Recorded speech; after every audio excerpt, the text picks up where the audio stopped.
सहाफ़ी अरशद शरीफ के कत्ल से मुताल्लिक़ अज़खुद नोटिस केस की समाअत। फैक्ट फाइंडिंग कमेटी की रिपोर्ट सुप्रीम कोर्ट में जमा करा दी गई है। इसमें कहा गया है कि अरशद शरीफ के सीने में लगने वाली गोली फायरिंग पैटर्न से नहीं मिलती।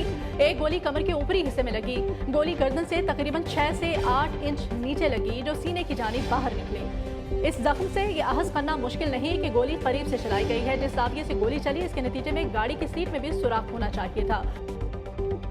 आपको बताएं कि सहाफ़ी अरशद शरीफ के कत्ल से मुताल्लिक़ अज़खुद नोटिस केस की समाअत कुछ ही देर बाद शुरू होने जा रही है। फैक्ट फाइंडिंग कमेटी की रिपोर्ट सुप्रीम कोर्ट में जमा करा दी गई है। इसमें कहा गया है कि अरशद शरीफ के सीने में लगने वाली गोली फायरिंग पैटर्न से नहीं मिलती। एक गोली कमर के ऊपरी हिस्से में लगी, गोली गर्दन से तकरीबन 6 से 8 इंच नीचे लगी, जो सीने की जानिब बाहर निकली। इस जख्म से ये अहस करना मुश्किल नहीं कि गोली करीब से चलाई गई है। जिस जाविये से गोली चली, इसके नतीजे में गाड़ी की सीट में भी सुराख होना चाहिए था।